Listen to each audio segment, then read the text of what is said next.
নমস্কার বন্ধুরা, আপনারা দেখছেন কুকিং হাউস অফ অনিমা। আজকে তোমাদের দুটো রেসিপি শেয়ার করব একটা ভিডিওতে। তার জন্য আমি কড়াইতে জল দিয়ে দিলাম। কড়াইটা গরমই হয়েছিল, জল দিয়ে দিয়েছি অল্প অল্প একটু নুন দিয়ে দিলাম। এবারে দেখো, আমি লাউয়ের খোসাগুলো কেটে ধুয়ে নিয়েছি। লাউয়ের খোসাগুলো যেহেতু ভাজবো, ওই জন্য একটুখানি পুরু করে কেটে নিয়েছি খোসা যখন লাউর থেকে কাটছিলাম তখন। এবারে আমি এটা নুন জলে সিদ্ধ করে নেব।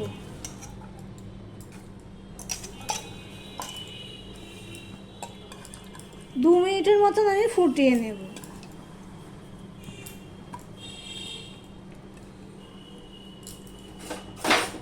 একটু নুন জলে পুরোটা মিশিয়ে নিলাম।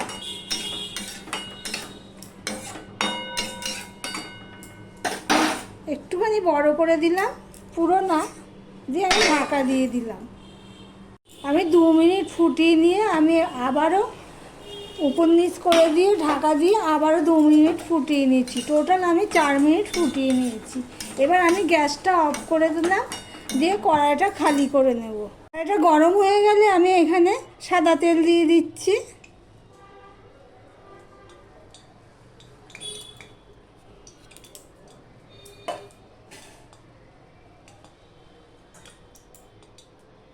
তেলটা প্রায় গরম হয়ে এসেছে। এখানে দেখো, আমি আলু কেটে ধুয়ে রেখেছি আর নুন মাখিয়েও রেখেছি। তার জন্য দেখো কতগুলো জল বেরিয়ে গেছে নুন মাখানোর ফলে।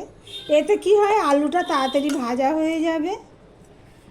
তাহলে আমি গ্যাসটা ছোট করে দিয়ে আলুটা ছেড়ে দিচ্ছি।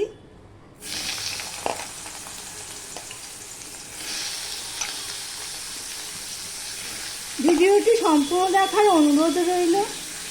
আর ভিডিওটি যারা দেখছো লাইক করতে ভুলে গেছো, প্লিজ তাদেরকে অনুরোধ করছি লাইক করে দিয়ে ভিডিওটা দেখো। এই দেখো কতখানি জল।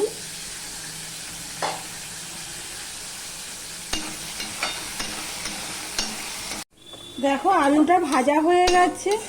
এবার আলুটা আমি তেলটা এরকমভাবে ঝরিয়ে নিচ্ছি। ঝরিয়ে নিয়ে আলুটা আমি তুলে নিচ্ছি।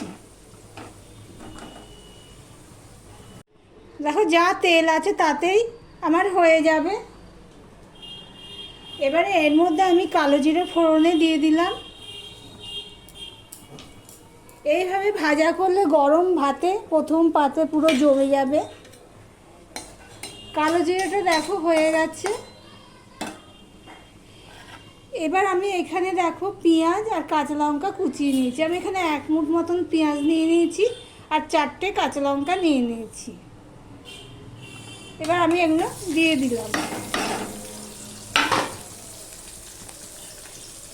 আমার ভিডিওটি যদি ভালো লেগে থাকে তাহলে লাইক কমেন্ট শেয়ার করে দেবে।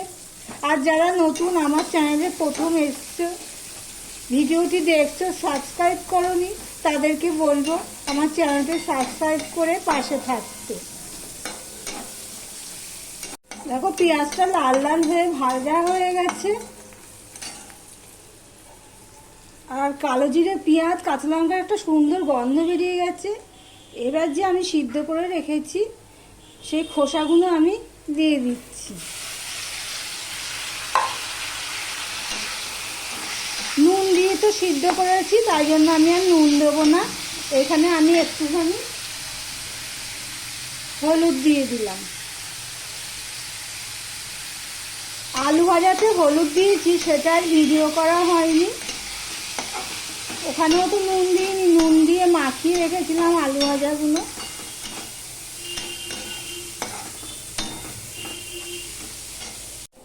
দেখো সমানে আমি নেড়ে গেছি, ভাজা হয়ে গেছে। এবার এর মধ্যে আমি অল্প একটুখানি চিনি দিয়ে দিচ্ছি। চিনি দিয়ে সম্পূর্ণ খোসার সাথে আমি মিশিয়ে নিলাম।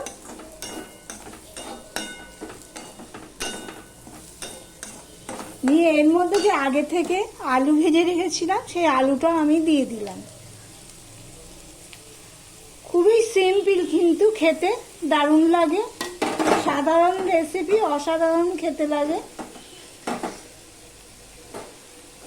দিয়ে সম্পূর্ণ আমি মিশিয়ে নেব,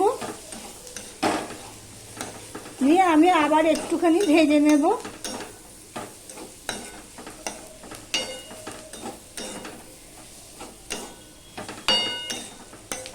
দিয়ে আমি গ্যাসটা অফ করে দিলাম। খোসা ভাজা তো শেষ হলো, এবার আরও একটা রেসিপি তোমাদের সাথে শেয়ার করব এই ভিডিওতে, দেখতে থাকো। এখানে দেখো একটা বাটি নিয়ে নিয়েছি, বাটির মধ্যে আমি অর্ধেকটা বেসন আর অর্ধেকটা চালের গুঁড়ো নিয়ে নিয়েছি। এবার এর মধ্যে আমি নুন দিয়ে দিলাম, একটু জল দিয়ে দিলাম। এটা আমি হাত দিয়েই গুলে নিচ্ছি। জলটা বুঝে দিতে হবে, কেন অল্প তো, সেই জন্য জলটা যেন বেশি না পড়ে। আমি এটা গুলে নিলাম, আর একটু জল লাগবে।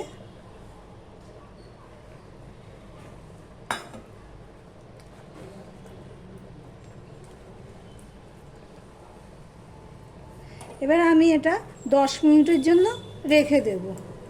10 মিনিট পর আসলাম। এখানে দেখো আমি একটুখানি বেকিং সোডা দিয়ে দিলাম। আমি যেহেতু চালের গুঁড়ো দিয়েছি, তাই জন্য দেখো চালের গুঁড়োটা ভিজে ফুলে গেছে আর ঘন হয়ে গেছে একটু। আমি বেকিং সোডা দিয়ে দিলাম, দিয়ে আবারও একটুখানি গুলে নেব।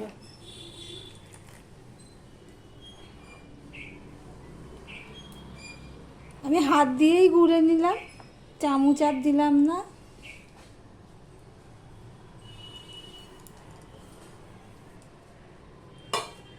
দেখো ঠিক এরকম হবে ব্যাটারটা।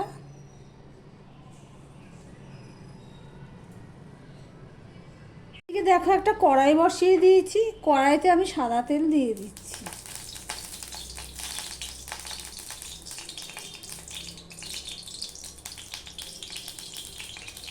তেলের পরিমাণটা যেইভাবে ভাজবে সেইভাবে দিতে হবে।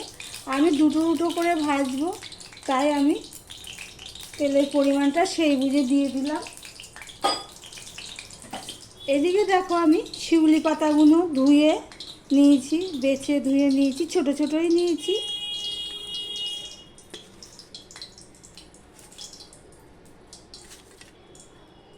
এই শিউলি পাতার বড়া বা পকোড়া যাই বলো না কেন, এগুলো মুখে রুচি আসে আর খুব উপকারী। দেখো আমি এটা এইভাবে চুবিয়ে নিলাম।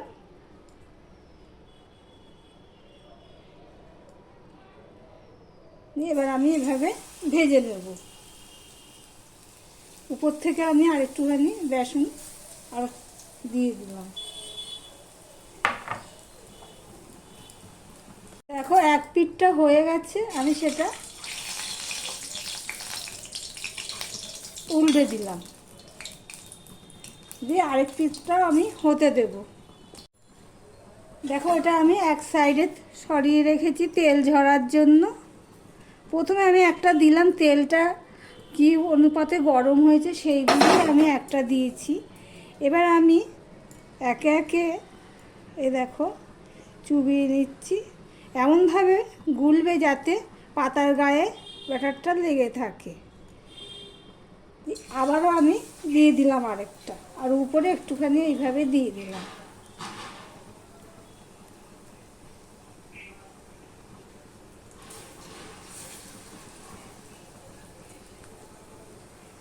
খুব খেতে ভালো লাগে, যারা তিতো পছন্দ করে আর মুখে যাতে রুচি নেই, অসুখ বিসুখ থেকে উঠেছ তাদের এইভাবে শিউলি পাতার বড়া করে দিতে পারো, মুখে রুচি আসে। গরম ভাতে প্রথম পাতে ভালোই লাগে খেতে। যেহেতু এখানে বেকিং সোডা দিয়েছি সেই জন্য দেখো একটু ফুলে ফুলে উঠেছে, আর এটা অনেকক্ষণ ধরে মচমচে থাকবে। আমার ভিডিওটি লাইক করে ভিডিওটি দিও, আর যারা ভিডিওটি দেখছো এখনও পর্যন্ত সাবস্ক্রাইব করোনি তাদেরকে বলবো আমার চ্যানেলটি সাবস্ক্রাইব করে পাশে থাকতে। আর যারা সাবস্ক্রাইব করে দিয়েছো তাদেরকে তো অসংখ্য অসংখ্য ধন্যবাদ। আমি মিডিয়ামে দিয়ে দিলাম, ছাড়ার সময় আমি ছোট করে দিয়েছিলাম। দেখো একটা তো আমি তুলে নিয়েছি তেল ঝরিয়ে রেখে, এইটাও একটু তেলটা ঝরে যাক, ততক্ষণে আমি আবারও শিউলি পাতা দিয়ে দিলাম। ওই দুটো তুলে নিচ্ছি।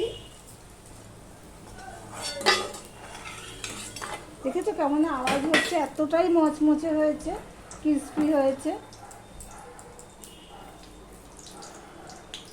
আমি আর অল্প তেল দিয়েছি, ওই জন্য আমি দুটো দুটো করে ভেজে নিচ্ছি।